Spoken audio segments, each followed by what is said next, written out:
বহাগৰ 1 তাৰিখৰ দিনাখন এয়া আমি ৰেডি হৈ ওলালোঁ বিহুলৈ বুলি আৰু এতিয়া গাড়ীত বহি ল'লোঁ। প্ৰথম দিনাৰ জোচেই বেলেগ।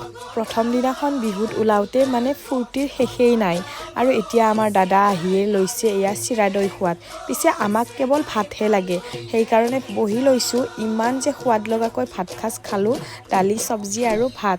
আৰু খাই মেলি আন এখন বিহুত যাওঁতে আমাৰ এইজনক চাওকচোন, এঠাইত ৰেষ্ট ল'ব বুলি লৈছিলোঁহে, এইজনীয়ে ফোনত লাগি গ'ল। আৰু আমাৰ অৱস্থা চাওক, বহাগৰ মাহটো যে আমি ক'ত শুওঁ ক'ত বহোঁ একো ঠিকনা নাই। আৰু এনেকৈ থাকোঁতে গধূলিও হ'ল, গধূলিও প্ৰগ্ৰাম কৰিব লৈ ল'লোঁ আৰু শেষত ৰাতিৰহে ভিডিঅ'টো আকৌ উঠাইছোঁ, কাৰণ অলপো সময় নাপালোঁ মোবাইলটো উলিয়াবৰ বাবে। আৰু ৰাতি এইটো অৱস্থা, আমি ক'ত বহিছোঁ চাওকচোন, নাজানো কাৰ দোকানৰ বাৰান্দা, তাতেই বহি লৈছোঁ। আৰু আমি যিখিনি ঘৰৰ পৰা বনাই আনিছিলোঁ আমাৰ খাদ্যখিনি, সেইখিনিকে খাবলৈ বুলি লৈ ল'লোঁ। নেক্সট ভিডিঅ'ত আৰু দেখুৱাম যে বিহুৰ কেইদিন আমি কি কৰিছোঁ কি কৰা নাই।